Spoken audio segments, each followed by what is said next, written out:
It was 10:42 p.m., and the street outside was so quiet you could hear the hum of the flickering light above the stairwell. Emily sat on the frayed couch, her knees pulled to her chest, rocking her baby boy, Liam, whose thin wail was getting weaker. She'd tried to feed him, but the formula tin was empty. Even the last drops of milk she'd mixed earlier had been stretched too far. Her phone sat on the coffee table. She scrolled through her contacts, desperate. She'd already messaged her sister, an old friend from school, and even her landlord. No luck. Every, "I'm sorry, I wish I could help," felt like a stone sinking deeper in her chest. Her eyes landed on a name she didn't recognize, just Daniel, no last name. She frowned. Maybe it was from that temp job she'd had last year. Her thumb hovered, then tapped. She typed with trembling hands. Greater than hi, "I'm so sorry to bother you. I don't know who else to ask. My baby's hungry, and I can't afford formula tonight. If there's any way you could lend me $30, I promise I'll pay you back as soon as I can." She pressed send before she could second-guess herself. For a moment, the room was silent except for Liam's soft cries. She felt the guilt of what she'd just done, messaging someone she barely knew, maybe a wrong number, but desperation didn't ask for permission. Meanwhile, across the city in a sleek glass tower, Daniel Hart, CEO of Hart & West Holdings, was staring at his phone after another grueling day. His company had just closed a multi-million-dollar deal, but all he felt was an empty sort of relief. The message popped up on his personal number, which was almost never used by strangers. He read it twice, then a third time. Something about the rawness in the word stopped him from swiping it away. He got hundreds of requests for money in one form or another, emails, letters, social media, but this wasn't formatted, didn't have a GoFundMe link, no manipulation, no pitch. Just hunger. He typed back, "Greater than I think you may have the wrong person. But, are you serious? You really have nothing for the baby?" The reply came almost instantly. "Greater than yes. I'm sorry. I know I sound crazy. I didn't mean to text you if you're not the person I thought." Daniel stared at the ceiling. He could ignore this. He probably should ignore this. But he thought of his mother, a single parent who had raised him with little more than grit and stubborn hope. He thought of the nights they'd eaten toast for dinner so he could have lunch money for school. "Greater than where are you?" he typed. She hesitated. He could tell from the delay. Then, "Greater than I live near Pine and 8th. Small apartment over the laundromat. I'm not asking you to come here, just, I'm sorry." "Forget it." He grabbed his coat. When Emily heard the knock 20 minutes later, she froze. Peering through the peephole, she saw a tall man in a charcoal coat, holding a paper bag. He looked too sharply dressed to be anyone she knew. She cracked the door. "Emily?" he asked. She nodded slowly. "I'm Daniel. You texted me by mistake, I think. But I brought something." He lifted the bag. Inside were 2 cans of formula, diapers, and a package of baby wipes. Her throat tightened. I can't. You don't have to," he said, stepping inside when she moved back. He glanced around at the tiny apartment, the peeling wallpaper, the second-hand furniture, the laundry piled in the corner. Liam stirred in her arms, fussing again. "May I?" he asked, gesturing to the formula. She set it down, mixed it quickly, and handed the bottle to Liam, who latched on greedily. The room seemed to exhale. Daniel stayed quiet until the baby was full and drifting to sleep. Then he asked gently, "What happened?" Emily told him the short version, laid off from her waitress job, bills piling up. Welfare application still processing. The child's father had left months ago, no support. She was scraping by with a few cleaning gigs, but some weeks, it wasn't enough. "I wasn't trying to," she began, but her voice cracked. "I just didn't know what else to do." Daniel leaned forward. "I believe you, and I'm not here to judge you." He hesitated, then said, "You know, I grew up not far from here. My mom worked nights at a diner. We had our share of nights like this." Emily blinked. "You don't look like someone who's ever been desperate." He gave a small smile. "That's the thing about desperation. It doesn't always leave a scar you can see." Over the next hour, conversation unfolded in cautious layers. Daniel learned that Emily had been top of her class in high school before life pulled her off course. She learned that he ran a large company but rarely told personal stories to anyone.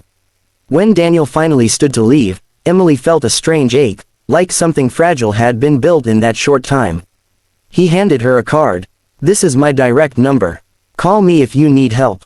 I mean it. She shook her head. I can't take charity. Then think of it as an investment. In you. The words stayed with her long after the door closed. 2 weeks later, Emily's phone buzzed.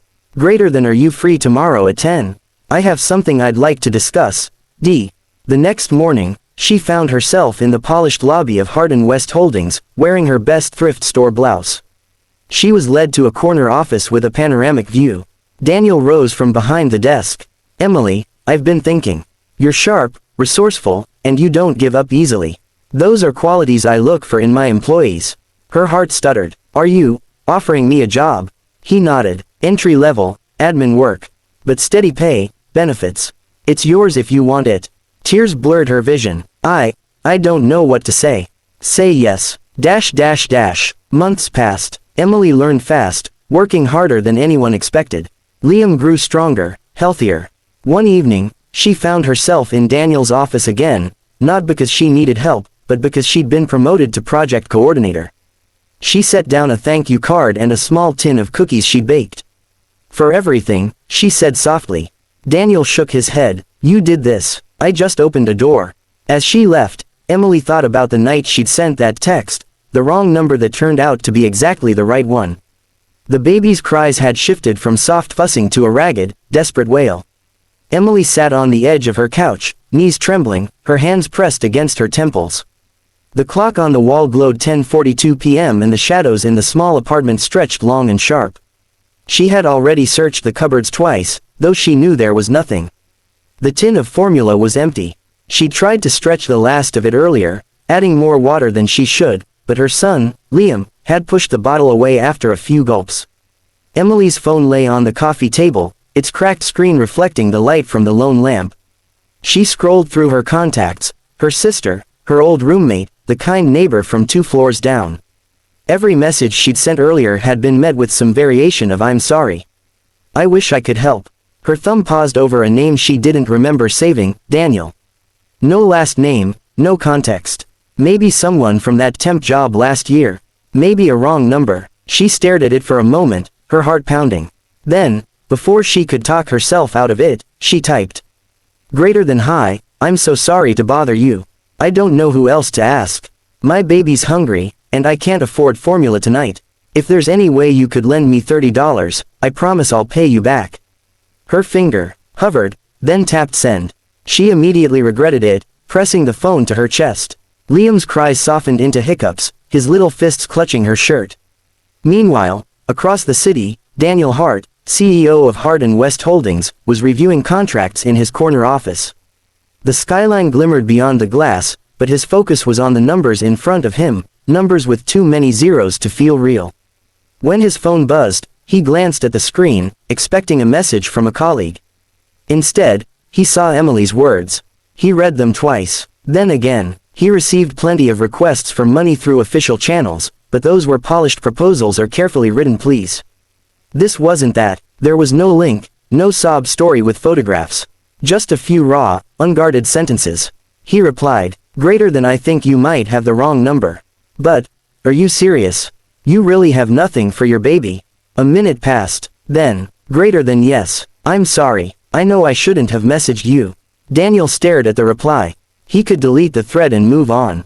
He could send a polite, good luck. But instead, he typed, greater than, where are you?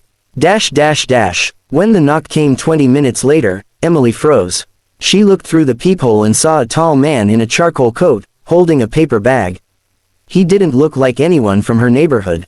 She opened the door a crack. Emily, he asked. Yes, I'm Daniel. You texted me. He lifted the bag. I brought something. Inside were 2 cans of formula, a pack of diapers, and baby wipes.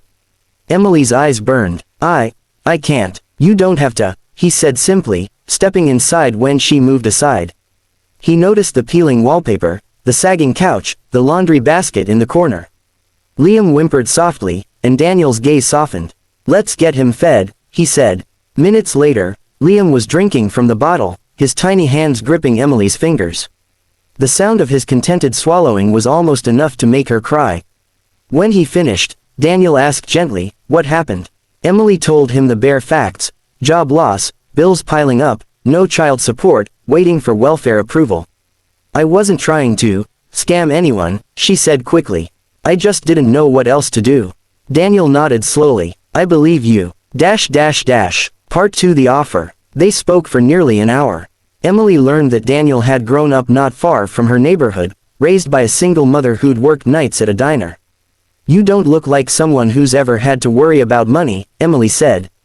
Daniel smiled faintly. That's the thing about struggle, you don't always wear it on your face. When he finally left, he handed her a business card. This is my direct number. Call me if you need anything. And I mean it. Emily nodded, but after closing the door, she whispered to herself, I can't keep taking charity. 2 weeks later, her phone buzzed with a message from him. Greater than, are you free tomorrow morning? I have something to discuss. She almost didn't go, but the thought of an unopened door nagged at her. The next day, Emily stepped into the polished marble lobby of Hardin West Holdings. She felt small, her thrift store blouse too thin, her shoes too scuffed for the gleaming floors. A receptionist guided her to the top floor, where Daniel's office overlooked the city. He stood when she entered. Emily, glad you came. She sat stiffly. What is this about? I've been thinking, he began. You're resourceful, determined, and you didn't give up when things got hard. Those are qualities I value in my team. She blinked. Are you offering me a job? Entry level, administrative work, he said. Steady pay, benefits. It's yours if you want it. Emily felt her breath hitch. A job, not a handout. A way forward. I don't know what to say, she murmured. Say yes. Emily said yes. The weeks that followed were a blur. She learned quickly, staying late to master new tasks. Her paycheck covered rent and groceries. For the first time in months, she didn't fall asleep with her stomach knotted in fear. Liam grew stronger, heavier in her arms. His cheeks filled out, and he learned to giggle, a bright, bubbling sound that made Emily's heart ache with relief. Months later, Emily found herself in Daniel's office again, but this time for a different reason. She had just been promoted to project coordinator. She placed a small tin of homemade cookies on his desk. What's this? He asked. A thank you, she said, for opening that door. Daniel leaned back, studying her. You walked through it, that was all you. Emily smiled. Still, thank you. As she left his office, she thought about the night she had sent that text, the wrong number that turned out to be the right one.